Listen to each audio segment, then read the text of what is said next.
Just how broke or burnt or both is BP? Even more than you think. With me now, Republican Senator Orrin Hatch of Utah. Senator, always good to have you, sir. My point is, I see this snowballing, and I see the various revenue streams for BP being shut down. Now, some for good reason, others just cheap vendetta, others just, political theater.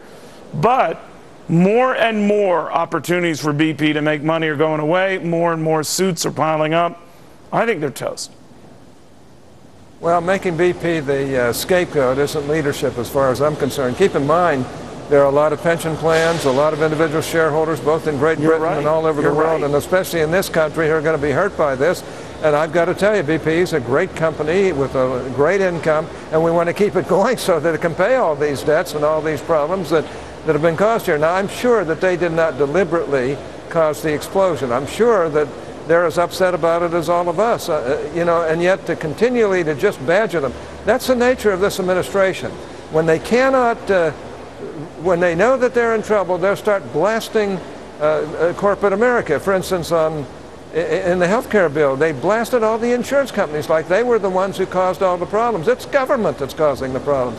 And in this case, they're blasting BP and making it so that BP might have a difficult time paying for all these things in the end after they've said they will pay for them. I mean, what more can they say? What more can they do? I think BP deserves criticism because I know that there's been at least 1,200 suggestions on how to solve this problem. I sent them some.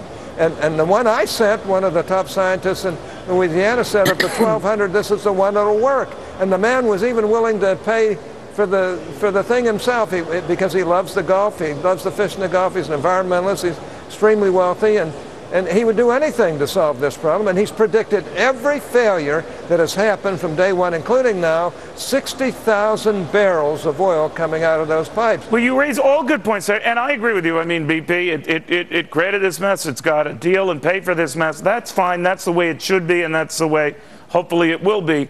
But my concern is the pile-on part, where Nancy Pelosi in the House was saying, we're going to follow this every dollar of the way. I'm paraphrasing here, Senator, but to the point that $20 billion is just a starting figure. It isn't an ending figure. And there are already moves afoot to ban BP from even taking advantage of any leases to drill in the Gulf. This move by some more liberal members in the House to maybe put BP America into receivership. That is so crazy. That would be akin to the Europeans trying to do with Microsoft Europe the same thing. It would be outlandishly wacky. But in these times, we have a lot of this being discussed. Where is this going? That would be the stupidest thing they could do. The best thing we can do is keep BP going so that they can make these payments. And let me tell you something. To put a moratorium on all of the Gulf and all of the drilling down there, when we get 30% of our oil from the Gulf, where are these rigs going to go? They're going to leave our area where we won't be able to get them back except at exorbitant prices, and they're going to go elsewhere in the world.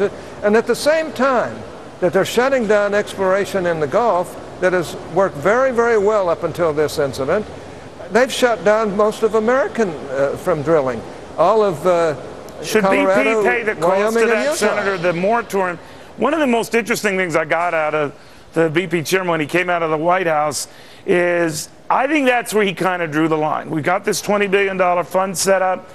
We have provided $100 million in good faith upfront money to deal with those affected by the Gulf disaster, even the moratorium. But when it comes to a White House imposed moratorium that we did not agree with on drilling for the next 6 months, that we're not necessarily going to pay for it. What do you make of that?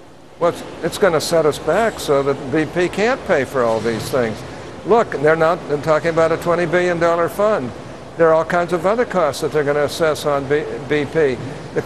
The thing we've got to make sure is that as bad as we think BP is, it's the only real hope to pay for all the damages that have occurred here. I just think we ought to get through those 12 or 800 or how many there were suggestions and pick the one or two that really will work and get it out of BP's hands, because they apparently can't handle it. Everything they've done has been wrong, as far as I'm concerned.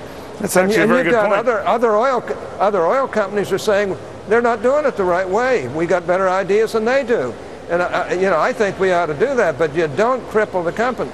And look, now all of a sudden they're now going to try and saddle us with a cap and trade bill that's going to cost $20 to $30 trillion to the American economy when China and India and other countries are not going to comply at all. So, I mean, why should we cripple our country, send jobs overseas, which is what they're doing, and cripple a company that might be able to possibly pay for these damages just because it makes good politics to the president? I like the president. I like the people of the White House. There's not one of them's ever created a job. They're good academics. They're good teachers. But boy, tell me who's created a job in the whole White House. Always interesting. You're a pretty upfront guy. You kind of speak your mind. I don't have any doubt where you're coming from. Senator, you be well, okay? Thanks, buddy. Same to you.